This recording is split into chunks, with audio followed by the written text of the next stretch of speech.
Iveco, sempre ao seu lado. Policiais federais de todo o Brasil, especialmente em Minas Gerais, hoje no centro da cidade, fizeram paralisação de alerta. Quem estava lá para conferir tudo o que aconteceu é o nosso cidadão repórter, Pablo Thiago. Mais um dia de manifestação aqui em Belo Horizonte. Dessa vez, a Polícia Federal e a Polícia Civil fecham por completo a Praça 7. Nós temos que acabar com o patrimonialismo nesse estado. Patrimonialismo? Hoje é uma paralisação nacional em atendimento e adesão à nossa pauta nacional capitaneada pela Cobrapol, a nossa Confederação Brasileira de Policiais Civis. Essa é uma paralisação de advertência apenas, não é greve. Não está afastada a possibilidade de um apagão na segurança pública durante a Copa. É uma paralisação de alerta de apenas 24 horas para que o governo se manifeste. Se não houver movimentação, se não houver resposta às nossas demandas, não está afastada uma greve geral das polícias no período da Copa e até depois dele. A Polícia Federal sofre das mesmas mazelas da Polícia Civil e Militar. Em uma situação bem-humorada, os servidores enxugam gelo para relatar a real situação da polícia. Conta pra gente. Ô companheiro, a situação é o seguinte, enxugar gelo quer dizer que nós estamos trabalhando, a coisa não muda. Aqui nós vivemos de salário, por isso nós estamos reivindicando. Isso significa nossos sonhos não conquistados, nós estamos chamando eles aqui para poder que tenhamos novos sonhos e assim fazer uma polícia de verdade, atender a população de verdade, de coração. E a nossa segurança paralisada. Eu sou Pablo Thiago para o Cidadão Repórter na BH News. Ok, tá aí o Pablo fazendo mais uma manifestação. As manifestações agora começam a acontecer num ritmo maior. Mesmo porque a Copa do Mundo chama a atenção dos olhos da imprensa internacional também, além da imprensa nacional. Então as manifestações agora, preparem-se, vão acontecer sempre num ritmo muito maior. Não estou aqui tirando legitimidade de nenhuma manifestação e repito sempre aquilo que falo por convicção.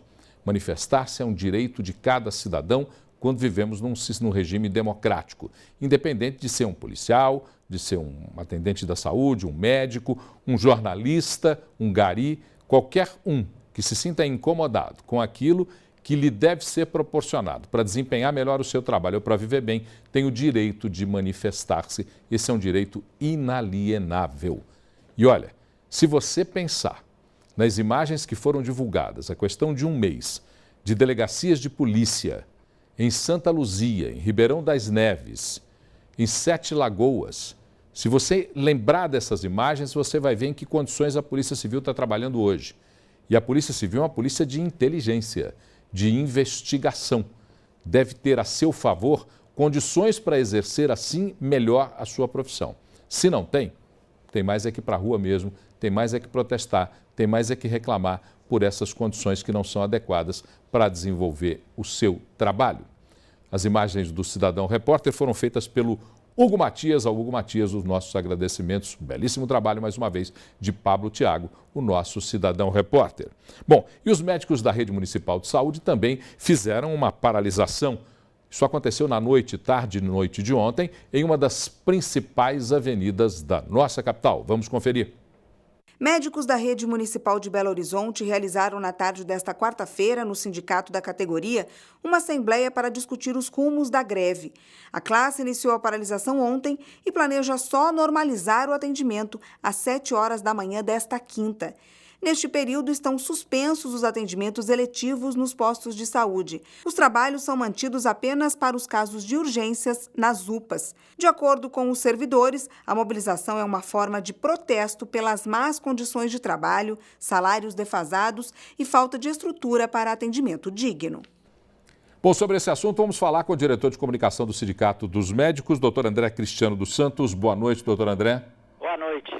Prazer falar com o senhor. Eu queria entender primeiro, os telespectadores da BH News querem entender primeiro quais são as principais reivindicações do movimento grevista dos médicos da rede municipal.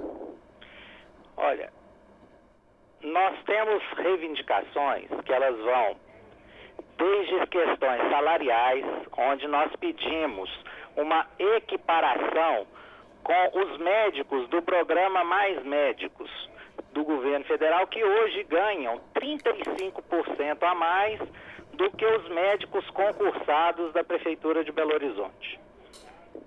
Pois não. Além do quesito salarial, nós pedimos melhores condições de trabalho para que a gente possa prestar um atendimento digno à população de Belo Horizonte. Perfeito. Doutor André, quais são hoje as reais situações de atendimento nos postos de saúde, nos locais onde os médicos da rede municipal de saúde atuam? Olha, nós temos situações precárias, desde a infraestrutura, que ela não facilita, ela não favorece um atendimento adequado ao cidadão. Nós não temos em muitas unidades um local adequado de espera, nós não temos salas suficientes para realizar os atendimentos.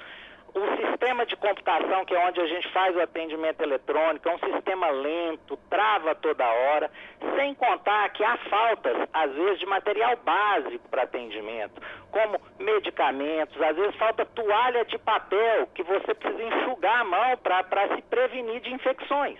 Então, são questões básicas.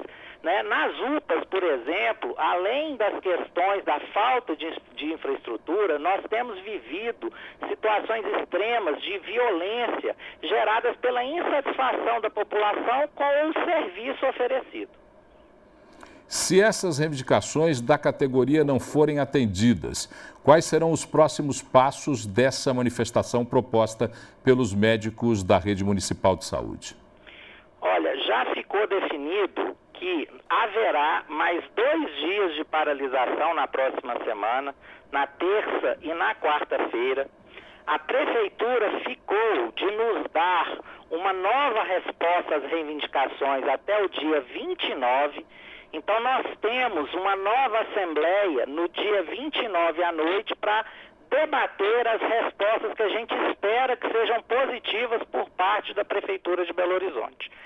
Caso as reivindicações não sejam atendidas e a gente não consiga avançar, os médicos, até mesmo em defesa da população, de ter condição adequada para o atendimento da população, podem sim fazer novas paralisações e, numa eventualidade, até mesmo entrar de greve, que é o que a gente tem tentado evitar a todo custo.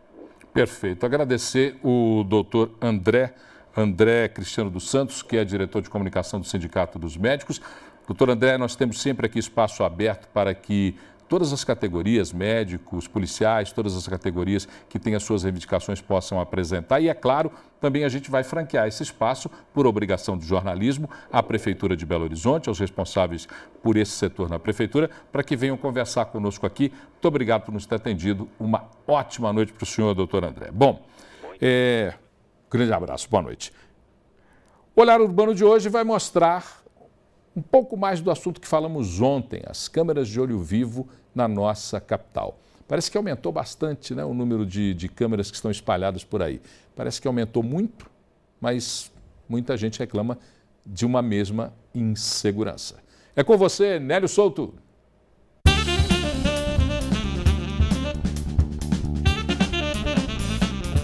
Olá pessoal, tudo bem? Bom, o Olhar Urbano de hoje vai falar sobre as 1.378 câmeras que estão nos vigiando aí pela cidade, né? Uma verdadeira sensação de reality show, né? Bom, hoje, entre aparelhos restaurados e novas instalações, Belo Horizonte contará, né, aí até os próximos 15 dias com 1.378 câmeras que vão monitorar a chegada de turistas desde o aeroporto de Confins, passando aí pelos principais pontos, os principais pontos turísticos da cidade, como o Mineirão, região da Pampulha, passando pela rodoviária, pelas estações de metrô, né, enfim. Então são 1.378 câmeras monitorando a todo momento o movimento. A segurança pública informa que essas câmeras ajudam e muito na identificação de vândalos, de marginais, então ajuda aí, na verdade, no trabalho de preservação, né, da nossa liberdade de ir e vir, da nossa segurança. Então é encarado como uma ferramenta muito importante, muito eficaz. Hoje essas imagens, essas, digamos, toneladas, né, de imagens geradas, são monitoradas e assistidas numa central provisória que fica lá na cidade administrativa. Há uma grande central técnica, né, que receberão essas imagens lá na Gamileira, porém as obras estão paradas por uma questão aí de negociação com empreiteiras, contratos, enfim, a obra foi suspensa e deve retomar o ano que vem. Enquanto isso, existe essa central improvisada que fica lá na cidade administrativa. Então, o Olhar Urbano de hoje quer, na verdade, chamar atenção para essa sensação de o tempo inteiro estarmos sendo vigiados. E se a gente for pensar, isso é uma sensação nova, né? É uma reação, é um acontecimento novo. Até pouco tempo, essa coisa da câmera nos intimidava. Hoje a gente já está bem mais acostumado, né? Mas, enfim, é uma coisa nova no nosso dia a dia. Concorda, Paulo? Bom, um grande abraço, foi o nosso assunto de hoje. A gente se fala amanhã. Abraço. Olha, eu concordo, só que não é tão novo assim, meu caro Nélio. Só para a gente debater e conversar um pouquinho mais sobre o assunto, porque o Big Brother, o Grande Irmão, no livro 1984, de George Orwell, que já quando escrito era uma ficção para 1984, já olhava para essa questão das fiscalizações que o Estado, que os governos, que as empresas, que a sociedade começa a exigir. Se por um lado tem o aspecto de estar me vigiando, por outro lado tem um aspecto a se discutir. A gente nunca pode entender um lado só. A gente tem que entender o lado de que também está lá operando esse sistema. É porque a sociedade se compôs e se compõe cada vez mais de transgressores. Então eu não quero, nem você, que é cidadão de bem, quer que a transgressão tome conta. Por isso, aqueles que querem zelar pela segurança ou devem, por efeito de lei, zelar pela segurança, espalham as câmeras para entender qual o ritmo, qual o volume dessa transgressão. Agora, pena que o novo centro de operações prometido para a Copa do Mundo não tenha saído por conta de licitações e meios de caminho que nunca são tão claros para a população. É realmente uma grande pena. Lançaram o centro, disseram que funcionaria e agora o Nélio vem com a informação de que só no ano que vem estava prometido para a Copa. Se na Copa é assim, imagine depois da Copa. Patrícia Contaldi, boa noite, tudo bem com você? Boa noite, Paulo, tudo bem? Tranquila? Tranquilo, e você? Pronta para nos informar? Prontíssima. Novidades de BH e de Minas que circulam pela internet. Olha só, Paulo, um problema técnico na estação Vilarinho provocou uma superlotação nos trens hoje durante todo o dia. As pessoas, até pelas redes sociais, tentavam alertar os passageiros, não pega agora o metrô que está superlotado.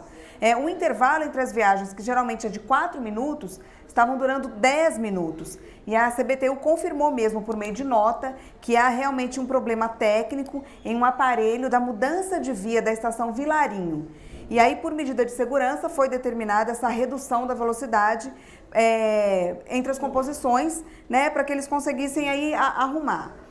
O que acontece? O trecho entre Floramar e Vilarinho foi prejudicado e os reparos já estão sendo feitos. Provavelmente amanhã já vai estar tudo normal.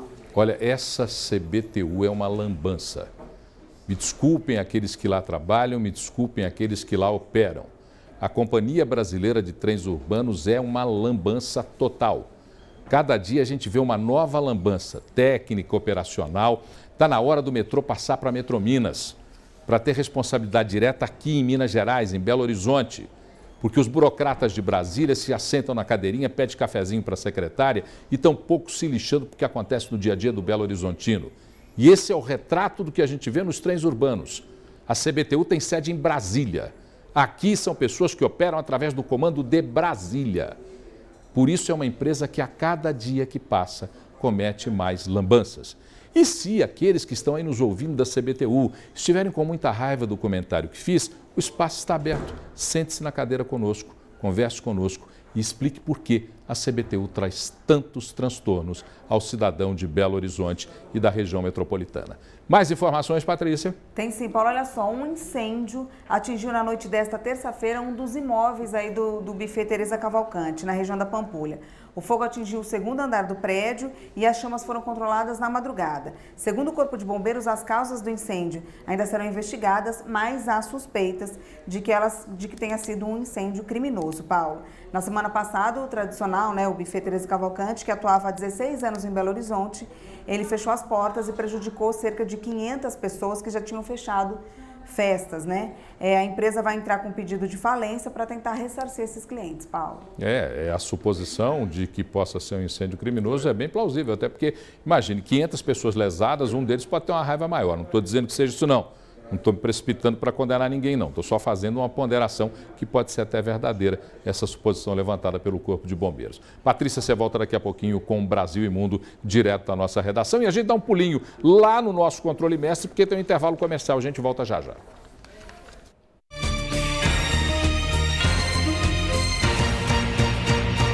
Oferecimento Deva Iveco, sempre ao seu lado.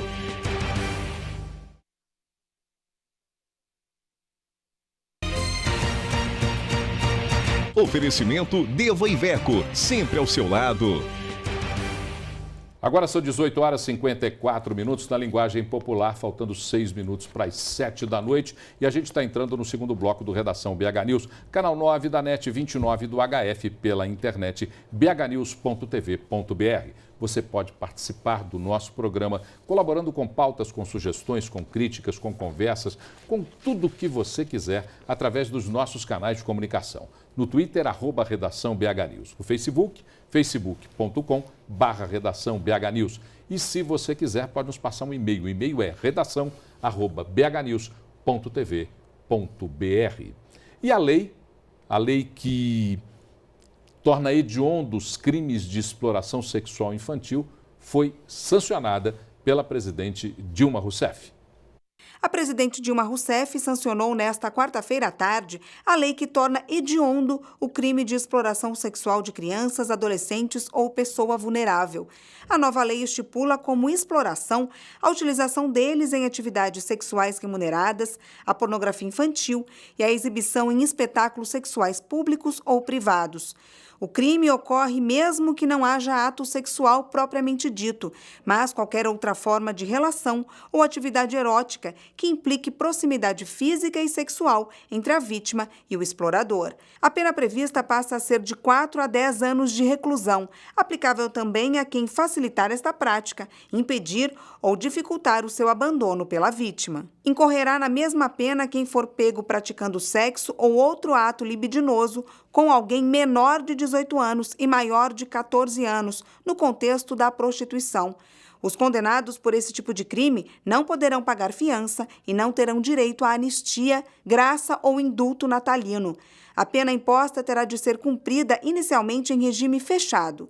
Para a progressão do regime, será exigido o requisito objetivo de cumprimento de, no mínimo, 2/5 da pena aplicada, se o apenado for primário, e de 3/5 se reincidente.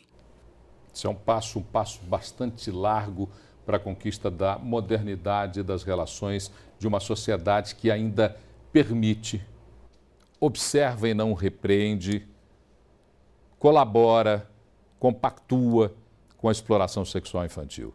Isso é uma mancha para a sociedade brasileira e essa lei pretende, pelo menos se for cumprida, né? Se não for uma daquelas leis que ficam lá engavetadas nas pilhas de decisões dos senhores juízes e desembargadores, se for cumprida realmente, transformando em crime hediondo a exploração sexual infantil, pretende corrigir essa chaga, esse defeito social da nossa sociedade brasileira. Carlos Barroso, tudo em paz? Tudo em paz nessa luta. Hoje você pela manhã caminhou pela cidade. Sempre caminho, gosto de ver a cidade. Você gosta de ver a cidade, mesmo porque é um poeta urbano, um poeta que descreve as cenas do cotidiano, além de jornalista. Você hoje, passeando pela Praça 7, observou a movimentação, a manifestação dos policiais federais e civis? Eu estava lá e também o Cidadão Repórter estava. Pablo Thiago, já até participou conosco aqui. Teve a matéria dele. E eu acompanhei, eles queimaram lá na Praça 7. Praça 7, como se sabe, é o centro nevrálgico de Belo Horizonte. Foi fechada a Praça 7, queimaram lá câmeras de pneu, papelões e tal. E eu estava observando, eles pediam o apoio da população ao movimento deles, falando, conclamando que não vai haver segurança se não houver apoio à polícia. Eu estava conversando com as pessoas, algumas pessoas reclamando que o fato de fechar a praça atrapalha todo o trânsito, mas os movimentos fazem isso, usam a população como até bucha de canhão para obrigar os políticos, os governantes a atender às reivindicações. Bom, eu quero dizer o seguinte, eu apoio inteiramente o movimento da polícia. Por quê? Um policial hoje, de início de carreira, investigador, está ganhando R$ 2.766. Um PM, para ter uma comparação, ganha R$ 3.182. Tem de ganhar muito mais, tem de ter aparelhamento, tem de ter condições de trabalho, porque arrisca a vida, tem a vida marcada pelos marginais. A gente precisa ter uma polícia civilizatória no país. Agora não é só o lado do salário. Polícia civilizatória, transformar o Brasil em uma civilização, significa que a polícia também não pode chegar na favela e, porque o cara é suspeito, enfiar o pé na porta da casa dele. Por exemplo, Nilton Cardoso tem várias acusações. Nunca ouvi falar que a polícia enfiou o pé na porta da casa de Nilton Cardoso. Tem de ter direitos iguais para um mendigo e para um banqueiro. Isso seria uma polícia civilizatória e seria uma civilização. Mas primeiro tem de elevar os salários, melhorar as condições de trabalho. Se você elevar salários, se você der treinamento, se você treinar uma polícia que seja cidadã, no sentido de entender a sociedade sociologicamente. Falar, civilizatória, cidadã. Entender a sociedade de maneira sociológica, integral, o conteúdo da sociedade no todo. Se o policial é treinado para isso, certamente ele vai se desenvolver como cidadão e vai olhar o outro com outro olhar. Sim. Agora, para isso ele precisa ter aparelhamento, ele não pode estar com um revólverzinho de mão enquanto o AR-15 está na mão do traficante. Sim. Porque a quem interessa uma polícia fraca, Barroso? Os marginais, ao bandido. É o bandido que quer polícia fraca. Sim. Gente de bem não pode querer polícia fraca. Sim. Concorda comigo? Por isso que a gente tem de defender esse movimento, eles têm de ganhar mais e têm, naturalmente, de seguir essa linha cidadã, usando a palavra que você empregou. Bom, vamos conversar um pouquinho sobre a presidente Dilma. A presidente Dilma está naquele caminho do céu-inferno. De vez em quando ela dorme no purgatório. Mas, boa metáfora. Como você mesmo diz ali, ó, uma no cravo, outra na ferradura. Como é que é isso? E hoje foi uma no cravo e outra na ferradura. Ela teve uma boa notícia para a campanha dela. A inflação deu uma prévia para o mês de maio de recuo, 0,58%. No mês anterior, maio, o mês anterior, abril, havia sido 0,67%. E em março, 0,92%, chegou quase a 1%. Portanto, para a campanha dela, está muito bom esse movimento de queda da inflação. Agora, eu não sei se no supermercado está tendo esses valores, porque a gente vai no supermercado e vê tudo subindo, né? Tudo subindo. Mas isso é interessante para a campanha, porque a inflação corrói qualquer campanha política de governante, não é? Eu tenho um amigo que diz assim, que quando a inflação cresce, os índices da Fundação Getúlio Vargas chegam rapidamente nos supermercados, nas lojas. Agora, quando ela cai, ninguém avisa. É verdade. E essa é uma realidade que a gente tinha de avisar o supermercado, né? Tinha que avisar, olha, caiu, tá? Do mesmo jeito que subiu lá, caiu agora. Vamos ver se diminui aí, vamos ver se a brincadeira é outra. Mas a da ferradura nós vamos mostrar um trechinho. Primeiro mostra um trechinho aí, João, do vídeo.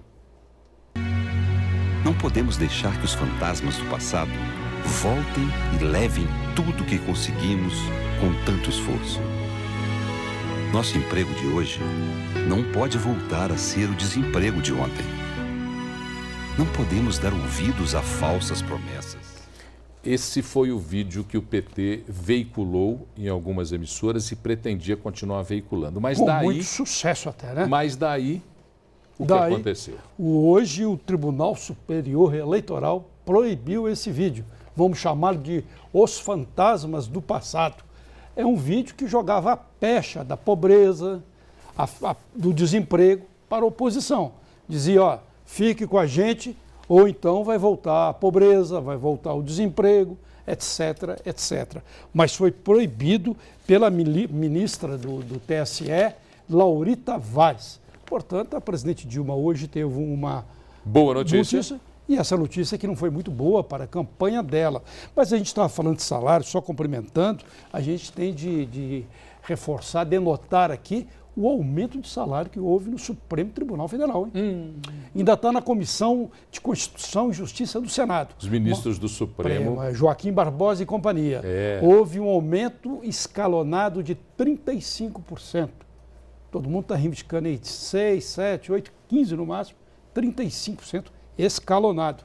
O ministro do Supremo passará, se tudo for aprovado, a ganhar R$40 mil por mês. Não que não mereça, mas que então todos nós possamos ter a chance de ganhar os 35% de reajuste nos nossos salários. Mesmo que seja escalonado.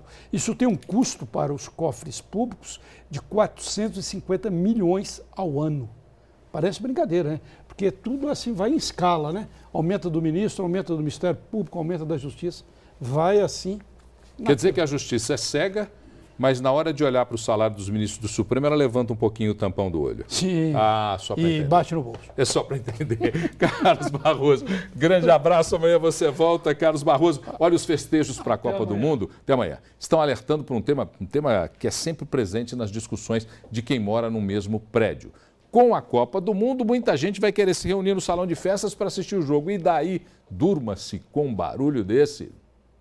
Reunir os amigos em casa para assistir aos jogos da Copa é uma opção de muitos torcedores. Mesmo que a tolerância para festejo seja maior nessa ocasião, é preciso ficar atento às regras do condomínio e à política da boa vizinhança. De acordo com especialistas, os cuidados devem ser seguidos independentemente se haja algum acontecimento especial, já que nem todos aderem às comemorações. Vale lembrar que o barulho pode provocar estresse, irritação, perturbação psicológica e até danos auditivos. A poluição sonora pode causar alterações no metabolismo, problemas circulatórios e digestivos. Caso seu vizinho barulhento o incomode, procure agir de forma eficiente, pois a lei garante o direito à qualidade de vida. Bom, então nós vamos conversar sobre esse tema com o Dr. Kênio Pereira, que é advogado especialista em direito imobiliário e que vai nos acender um pouco a luz sobre esse tema que é sempre muito delicado, né, doutor Kênio? Com certeza, porque o sossego é uma questão fundamental, ainda mais na residência. Então as pessoas vão para casa após um dia de trabalho para descansar, para recuperar as energias, no final de semana também, né, para ficar com a família. Então a questão do silêncio, ela é importante para a saúde e para a tranquilidade. Agora, quando a gente vive, né, Paulo, em coletividade, no caso de um condomínio, né, tem que haver também um pouco de tolerância. Então, logicamente, se a pessoa reside no edifício que tem salão de festas, ela querer que a festa acabe 10 da noite é uma coisa que não é razoável. Outra questão interessante para o telespectador é a questão das festas, que a festa de um condomínio é uma festa familiar.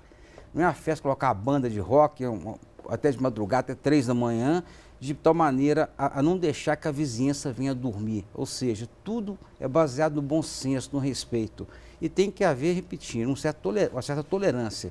Porque eu já vi pessoas querendo me contratar para refazer a convenção de condomínio e uma pessoa ou outra falando o seguinte, que a lei do silêncio, quer dizer, tem que haver silêncio após 10 horas, e querendo que eu colocasse na convenção, na redação, a proibição de festas após 22 horas. Isso não é razoável. Isso é irracional. E isso qualquer pessoa que quiser questioná-lo ou questionar o síndico ou o condomínio vai conseguir uma argumentação vasta, né? Com certeza. É a questão seguinte, vivemos em sociedade. Então, nós sabemos que a pessoa faz um aniversário, passa no vestibular, ela comemora com relação aos jogos, né? Quer dizer, o brasileiro ele é apaixonado por futebol. Então, logicamente que agora na Copa vai ter realmente mais pessoas predispostas a comemorar, a reunir os amigos. E nos condomínios hoje mais sofisticados, tem até telões, né? Tem situações em que vai haver uma aglomeração de pessoas naqueles momentos. Então isso realmente é saudável, é social, só que tem que verificar que não pode haver esses eventos de maneira constante a ponto de perturbar a saúde e o sossego dos vizinhos. Mas tem que haver um equilíbrio entre os proprietários e as pessoas que fazem a festa e se reúnem para ver o jogo e torcer. Agora, se durante essa comemoração, por exemplo, um dos condôminos que está ali nessa comemoração, às vezes nem todos aderem, mas aqueles que aderiram, um deles aderiu e resolveu trazer os seus primos, os seus amigos de trabalho. Existe algum termo impeditivo para isso ou não? A liberdade de convidar fica aberta nesse sentido. O ponto interessante, Paulo, é o seguinte: o seu apartamento, a sua moradia, você leva quem você quiser. Já na área de lazer, salão de festas, aquela área é da coletividade. Logicamente, quando o condomínio vier aprovar em assembleia esses jogos coletivos, poderá até limitar o número de convidados, porque de repente pode haver um certo exagero de um condômino em convidar 20 pessoas, até dificultar que os moradores venham a se acomodar no local. Então tem que haver um bom senso. Agora, para evitar polêmica, nada melhor do que, na hora que aprovar esses eventos dentro do condomínio, até tem condomínios que contratam buffet, garçom, compram bebidas, que até façam vaquinha entre os participantes e que permitam, sim, né, a pessoa levar convidados. Mas, de repente, limitar o número para evitar qualquer polêmica no momento do evento, porque isso gera um certo constrangimento. E se alguém que está lá no condomínio, por exemplo, um prédio de 20 apartamentos, um dos condôminos ou dois dos condôminos discorda da realização daquele evento, ele pode impedir, se aprovado em assembleia? Não, de jeito nenhum, porque um princípio básico, né, de condomínio é a questão da democracia, a questão da votação. Então seria feita uma assembleia, sendo a votação por quórum simples, uma maioria mais um, fica aprovado aquele evento. Logicamente que não pode criar uma situação da assembleia aprovar eventos todos os dias, a ponto de atrapalhar a saúde do vizinho. Mas tem que haver, repetindo, essa tolerância. E tem aquela pessoa de mau humor, né? Aquela pessoa que não gosta de barulho nenhum, que reclama de tudo. Então essa pessoa, ela não pode vir a ter a voz ativa a ponto de contrariar toda a maioria. Então tem que haver realmente essa questão do equilíbrio, porque são eventos pontuais e não diários. Se bem entendi, quando eu faço a festa de aniversário do meu filho ou a minha festa de aniversário da minha esposa, quando eu vou e alugo o salão de festas do condomínio, ali eu tenho então o direito de estabelecer quem entra ou não. Agora, com certeza. Se num momento especial em que todo o condomínio realiza uma festa, fim de ano, jogo da Copa do Mundo, festa junina, nesses casos então deve-se haver uma reunião uma assembleia de condomínio para decidir quem pode entrar, quantos podem entrar e como fazer para participar. Corretíssimo. Isso até em função da capacidade. Uma coisa é a festa da sua filha, que tem um grupo de pessoas. Outra coisa é uma festa de 30, 40 apartamentos. Se for todos puderem convidar gente à vontade, não vai nem comportar aquele volume de pessoas. Então tem que haver essa precaução para evitar constrangimento, evitar uma situação de que aquela festa se torne um transtorno no momento da sua realização. Outro fator interessante também é com relação aos custos da festa. Né? Então pode ser que o condomínio tenha lá 40 apartamentos, mas apenas 20 pessoas ou 20 condôminos vão participar. Eles poderão fazer o rateio entre eles com relação àqueles custos, de maneira tal que aquelas pessoas que não irão participar não terão por que votar contra, porque não haverá despesa para elas. Você descontamina das contas do condomínio? Com certeza, o evento pontual de um grupo de pessoas usando uma área comum. A área comum é essa em benefício da coletividade. Perfeito. Agradecer, doutor Quênio Pereira. Eu acho que agora você que está aí programando a sua festa de Copa do Mundo no seu condomínio, aí no seu edifício, já viu aqui os conselhos do doutor Quênio. Para evitar confusão, é melhor se precaver. Com certeza. Muito obrigado. Uma boa noite. Volte sempre na semana que vem, você está aqui conosco. Com certeza. Grande abraço. Um abraço. Nosso intervalo vem aí, daqui a pouquinho nós vamos falar sobre nutrição. Você come de maneira saudável? O seu carrinho de supermercado tem espaço para boa comida? Já já a gente volta.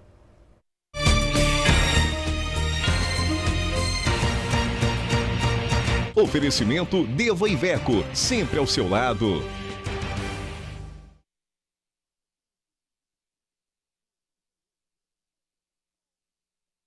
Bateu? Bate mais um. Oferecimento Deva Iveco, sempre ao seu lado.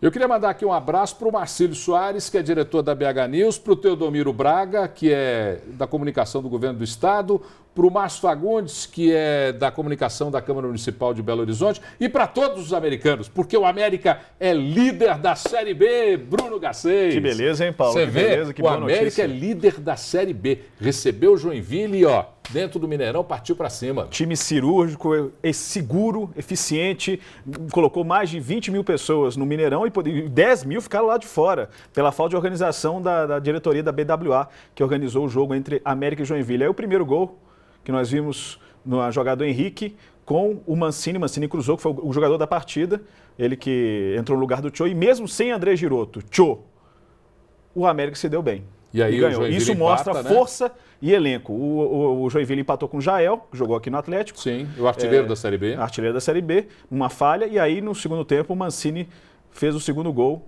E depois o Vitor Hugo de cabeça ampliou para a América. A América em 18 pontos, 16, líder isolado. Tem tudo para garantir ainda mais a liderança no fim de semana, na sexta-feira, que joga contra o Santa Cruz. 2 gols do Vitor Hugo? Não, Vitor Hugo. Ah, não, Vitor Hugo foi. E o Obina fez o primeiro, Mancini Obina, o segundo. Obina, Mancini e Vitor Hugo. E era aniversário do Vitor Hugo ontem, né? Ontem foi aniversário dele. Belo presente. Bela maneira de se comemorar. Cruzeiro hoje. Cruzeiro hoje, às 9 horas, contra o Sport. Espera-se que o time continue no embalo da vitória em cima do Coritiba e a despedida do Mineirão. E o jogo é aqui. O jogo é aqui. É o último jogo do Cruzeiro antes da Copa do Mundo. Lembrando a última informação, o Cruzeiro não joga mais no Itaquerão, no jogo contra o Corinthians. A CBF mudou de novo e jogará no Canindé, na próxima quarta-feira.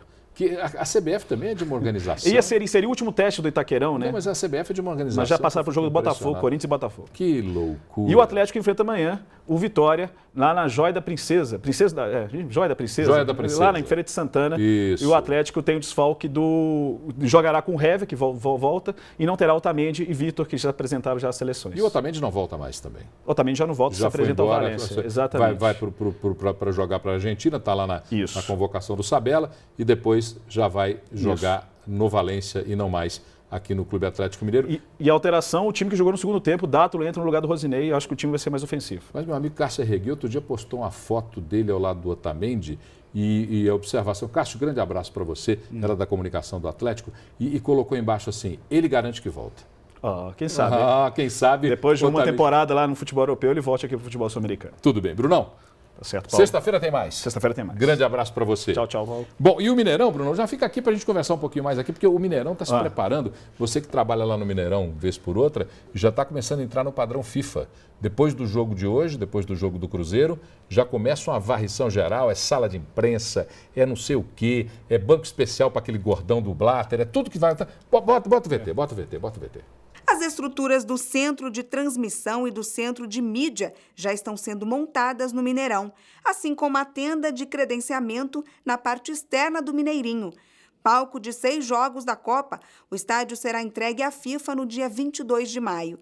O centro de mídia vai ocupar quase todo o espaço do atual estacionamento dos camarotes. Terá capacidade para receber até 2.800 jornalistas, com mais de 800 estações de trabalho, o dobro da Copa das Confederações. No estacionamento G3, ao lado da passarela, as salas do centro de transmissão já estão montadas. No Mineirinho, além da tenda de credenciamento, já está sendo levantada a área de hospitalidade dos patrocinadores. No lado externo, voltado para a Lagoa da Pampulha. Tá, então a partir de amanhã o Mineirão deixa de ser só nosso e fica sendo só da FIFA. Depois volta pra gente. Então o último jogo do Cruzeiro hoje no Mineirão, e aí se despede do Mineirão só depois da Copa. 15 dias depois da Copa é que volta a jogar no Mineirão. Vai entender um negócio desse. Fernandinha, você entende essas coisas? Eu não consigo entender. Dá pra entender. Não dá pra entender, mas também não é pra entender, não. Deixa. Fazer o quê? Os caras chegaram aqui, mudaram as leis do país, fazem o que eles querem e deixam. Não vou discutir com eles, não. É assim mesmo. Fernandinha, conta pra gente o que é que tá na Night. Hoje o Music Hall recebe o espetáculo australiano Glory Box. A peça é uma comédia surpreendente, underground e inusitada que já tocou a imaginação de plateias em mais de 10 línguas diferentes. É hoje lá no Music Hall, às 10h30 da noite, e é parte da programação do FIT PH 2014.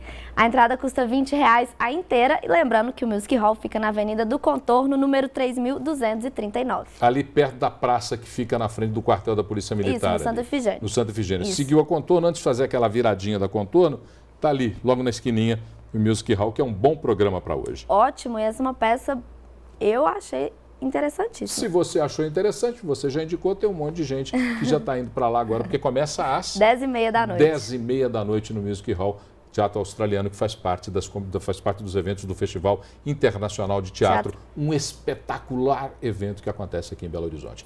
Essa foi Fernanda Gontijo e o Na Night. Obrigado, obrigada, Fernandinha. Paulo. Boa Tchau, noite. um abraço. Um abraço para você que nos acompanhou até agora. Muito obrigado por ter feito companhia nessa jornada de informação que começa às 6h30, termina às 7h30 na construção do Redação BH News. Você é a nossa companhia mais importante. Por isso, nos encontramos amanhã às 6h30 da noite. Até lá.